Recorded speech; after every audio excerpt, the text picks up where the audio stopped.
कर्ण ने भगवान श्री कृष्ण से 3 वरदान मांगा। दुनिया को सदा दान करने वाला श्री कृष्ण से क्या मांग बैठा, जानते हैं इस वीडियो में। महाभारत युद्ध का 17वां दिन। युद्ध अपने अंतिम पड़ाव पर था। कर्ण का पराक्रम देखने स्वर्ग से देवता भी भेष बदलकर धरती पर आ गए थे। कर्ण का तेज अपने पिता सूर्य के भांति चमक रहा था। कर्ण का पलड़ा अर्जुन पर भारी पड़ रहा था।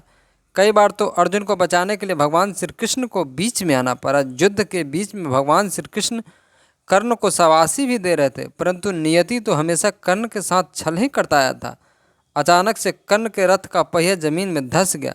गुरु परशुराम का दिया गया ज्ञान भी कर्ण भूल चुका था। श्री कृष्ण के कहने पर अर्जुन ने निहत्थे कर्ण पर दिव्यास्त्र चलाकर धराशायी कर दिया। कर्ण के धरती में गिरते भगवान श्री कृष्ण को पीड़ा होने लगी। कर्ण भले ही अधर्म के पक्ष में खड़ा था, परंतु सदा ही धर्म के मार्ग पर चला। धरती पर इस तरह कर्ण को पड़ा देख अर्जुन बहुत खुश हुए। दुर्योधन को हार से बचाने वाला अंतिम योद्धा भी आज धूल चाट रहा था। अर्जुन कटाक्ष करते हुए बोले, आज देख लिया ना माधव, अर्जुन के गांडीव का प्रहार। आज जिस कर्ण का बड़ाई करते नहीं थकते थे, आज कीड़ा के भांति जमीन पे रेंग रहा है। तब भगवान श्री कृष्ण मुस्कुराते हुए बोले, पार्थ, कर्ण को तुमने नहीं बल्कि उसे अधर्म का साथ देने का सजा मिला है। एवं रथ का पहिया धंसते सारे विद्या भूल बैठा था। तुम बार बार यह भूल जाते हो कि तुम्हारा सारथी मैं हूँ और तुम्हारे रथ के ऊपर स्वयं वीर हनुमान विराजमान है। नहीं तो कर्ण तुम्हारे रथ को पाताल लोक भेज देता।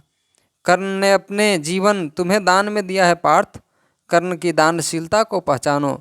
अर्जुन मानने को तैयार नहीं थे। केशव, कर्ण इतना ही बड़ा परोपकारी रहता तो आज इस हालात में नहीं रहता। भगवान श्री कृष्ण बोले, पार्थ, तुमने कर्ण की दानशीलता पर कभी यकीन ही नहीं रहा था। कर्ण अपने जीवन के अंतिम पड़ाव पर है, फिर भी तुम्हें आज मैं कर्ण की परीक्षा लेकर दिखाता हूँ कि कर्ण इस हालात में भी नहीं चुकना चाहेगा। भगवान श्री कृष्ण और अर्जुन रात्रि पहर में कर्ण के पास पहुंच जाते हैं, एक ब्राह्मण का वेश बनाकर। मरते हुए कर्ण ने देखा कि 2 ब्राह्मण मेरे पास पधारे हैं। वह हाथ जोड़कर प्रणाम किया और बोला, हे ब्राह्मण देव, धरती पर अचेत अपनी अंतिम सांसें गिन रहा हूँ और यह सूत पुत्र कर्ण आपकी किस प्रकार सेवा कर सकता है। ब्राह्मण रूपी श्री कृष्ण कहते हैं, मुझे माफ़ करो महारथी, मैं तुम्हारे हालात से अनभिज्ञ था। अगर मैं जानता तुम इस प्रकार धरती से उठने में असमर्थ हो तो मैं दान मांगने ही नहीं आता।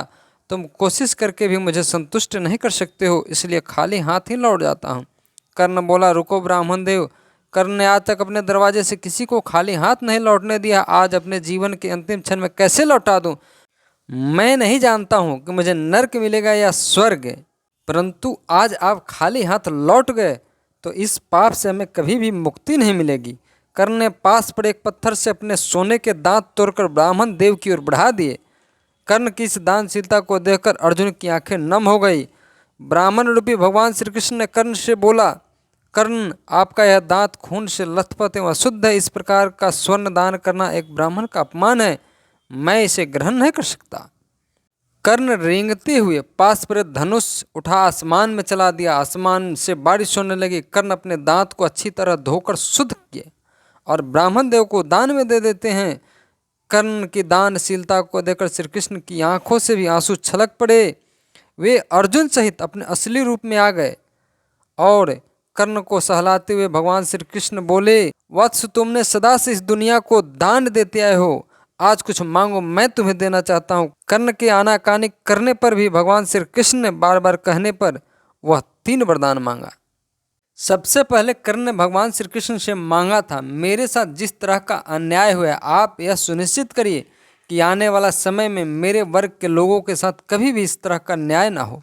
दूसरा, कर्ण ने भगवान से यह वरदान मांगा कि भगवान, आपका अगला जन्म मेरे ही राज्य में हो जहाँ का मैं राजा हूँ।